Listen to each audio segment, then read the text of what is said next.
4 dias depois do acidente que matou 5 pessoas e deixou mais de 50 feridos com o bonde de Santa Teresa, o governador Sérgio Cabral falou publicamente pela primeira vez sobre a tragédia. Cabral falou que o problema dos bondes é de gerência. A empresa central faz parte da Secretaria Estadual de Transportes, pasta ocupada por Júlio Lopes.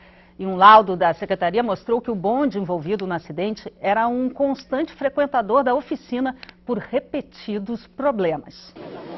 Em 22 dias, o bonde que tombou no último sábado sofreu 13 reparos. A última revisão foi 2 dias antes do acidente. Uma sapata de freio foi trocada. No dia seguinte ao acidente, uma suspeita foi levantada. Eu soube ontem à noite que esse bonde foi trocada a sapata do freio desse bonde alguns dias atrás e que os funcionários estavam muito preocupados. Segundo o relatório, no total foram trocadas 8 sapatas de freio. É impossível você manter um bonde trocando sapata assim de 2 em 2 dias, tem que botar sapatas novas, né? Nós vimos aqui no dia do acidente de freio que uma delas estava totalmente gasta, então tem que avaliar se essas sapatas, o problema era a qualidade delas, que a gente não sabe, né? Em depoimento na delegacia, Jorge, que estava no bonde, disse que o maquinista gritou que estava sem freio. Era muita gritaria, mas como começou a falar que perdeu o freio, a gente entendeu que era algo realmente grave que estava acontecendo. Em Santa Teresa, os moradores ainda colocam panos pretos nas janelas e faixas pedindo a saída do secretário de Transportes. No local do acidente, o filho do maquinista morto agradece as manifestações de carinho. O sistema de bondes será acompanhado a partir de hoje de perto por Rogério Onofre, presidente do DETRO, Departamento de Transportes Rodoviários do Estado. Ele foi nomeado pelo governador Sérgio Cabral como interventor e terá a difícil missão de arranjar soluções definitivas para o problema dos bondes. Nesta manhã, ele já se reuniu com os representantes da Secretaria Estadual de Transportes. O governo tinha muitas prioridades e não se fizeram os investimentos no bonde no montante que eram necessários. Nós investimos recursos significativos, mas não no montante que se poderá investir agora em função dessa trágica ocorrência. Depois de 4 dias, o governador Sérgio Cabral falou nesta manhã sobre o acidente. Foram 14 milhões de reais feitos de investimentos para a recuperação dos bondes, dos trilhos. Isso foi feito. Mas O problema ali me parece que era um problema maior de gerência. O fato é que o bonde de Santa Teresa é um patrimônio querido da população do Rio de Janeiro e para ele retomar a funcionamento terá que ser retomado em outras bases. Vamos agora ao vivo com Ana Paula Xavier, que está em Santa Teresa. Ana, os moradores estão preparando um protesto para amanhã, que é justamente uma data especial para o bondinho do bairro. Boa tarde. Boa tarde, Cláudia. Boa tarde a todos. É isso mesmo, é quando o bondinho completa 116 anos amanhã, 115 anos. 115 anos. Nós estamos com o Abaité Mesquita, ele é um dos diretores da Associação de Moradores, para falar exatamente sobre essa manifestação. Mas nós estávamos conversando aqui, ele disse que hoje tem uma reunião antes disso, né, dos moradores. Hoje haverá uma reunião às 19 horas na Igreja Anglicana, ao lado do Bar do Mineiro, aberta aos moradores e amigos de Santa Teresa, para prestar solidariedade à família das vítimas e falar sobre a manifestação de amanhã de luto e protesto. Essa manifestação de amanhã, qual horário e qual local? A manifestação será às 9 horas da manhã, na estação Carioca dos Bondinhos, que fica ao lado da Petrobras, no centro da cidade. Vai ter uma à noite também, no fim do dia. À noite teremos uma manifestação, a exibição de um documentário sobre os bondes e a apresentação de um grupo de teatro Tá na Rua. Ok, muito obrigada pelas suas informações. E só passando umas informações sobre os feridos, no Souza Aguiar ainda existem 4 internados, mas um homem foi para a enfermaria. A criança ainda continua em estado grave, de 3 anos. No Miguel Couto ainda tem um internado, sem mudança na situação, ainda em estado grave. E nos hospitais particulares ainda estão 6 pessoas, sendo que um turista que era do Rio Grande do Sul foi transferido e não está mais no Rio de Janeiro. Cláudia, voltamos ao estúdio. Obrigada, Ana.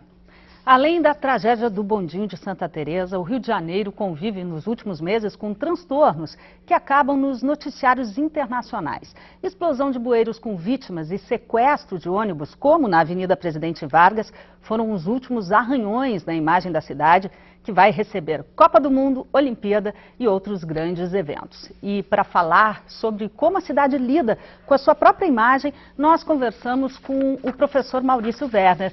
Boa tarde. Boa tarde, professor. Qual é a real dimensão que um fato como esse, negativo, como o acidente do bondinho, causa à imagem de uma cidade como o Rio de Janeiro? Bem, qualquer evento, Cláudia, que aconteça no Rio de Janeiro, ele tem um cunho internacional enorme, porque nós estamos na moda. O Brasil está na moda, o Rio de Janeiro está na moda. E então, vários eventos que vêm pela frente. Exatamente. E Copa do Mundo, Copa das Confederações, agora a vinda do Papa, mais as Olimpíadas.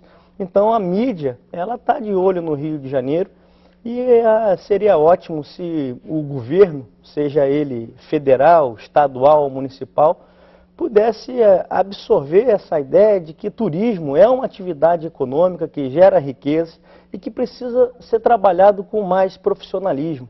As pastas na Secretaria Estadual, na Secretaria Municipal, precisam estar sendo dirigidas por pessoas qualificadas, que tenham, na verdade, gabarito para assumirem uma responsabilidade tão grande que é de gestão pública. E de que maneira que a gente poderia lidar com essa crise que foi gerada, né, por um problema como esse? Na verdade, essa crise de imagem, esse problema de marca, é um problema que precisa estar sendo trabalhado no exterior com imagens positivas. Para cada vez que a gente tem um acontecimento desse, é preciso que a nossa promoção, e quem faz isso, né, quem tem a capacidade de promover o Brasil no exterior é a Embratur, precisa lançar campanhas que promovam o Brasil de forma positiva, mostrando nossa infraestrutura, mostrando nossas praias, mostrando o nosso povo. Nós recebemos recentemente uma série de prêmios, por exemplo, o céu mais bonito do planeta. Recebemos a capital LGBT como a cidade mais preparada para receber o público gay. Então, são vários os títulos do Rio de Janeiro, né? E esses títulos precisam ser trabalhados de uma forma positiva. Transformar essa atratividade que o Rio de Janeiro gera em produtividade. O senhor acredita que as autoridades brasileiras lidam bem exatamente com esse tipo de crise de imagem? Eu acho que não. Eu acho que ainda precisa ser feito um trabalho muito forte, sobretudo na escolha desses profissionais que assumem uma responsabilidade tão grande de nos promover. No caso, por exemplo, do turismo, nós temos um profissional, um ministro, que na verdade não entende da atividade turística. E isso acaba prejudicando, porque como é que ele vai articular essa situação da promoção, da imagem do Brasil no exterior, sem conhecimento de causa? Agora, esse problema não é uma exclusividade do Brasil. Londres, por exemplo, recentemente teve uma onda de protestos, né? E, na verdade, menos de um ano antes da Olimpíada.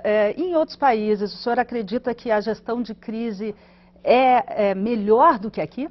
Cláudia, eu acho o seguinte, o Brasil está numa situação que não é privilegiada em relação à localização geográfica. No caso de Londres, pode ter havido alguma crise, né, alguma manifestação, mas Londres está na Europa, num continente onde você está cercado de vizinhos ricos. E nós estamos no hemisfério sul, cercado de vizinhos pobres. Então, na verdade, qualquer impacto que a gente tem aqui de imagem, ele afeta muito mais o nosso Brasil. Obrigada pela sua participação aqui no Repórter Rio. Muito obrigado, Cláudia.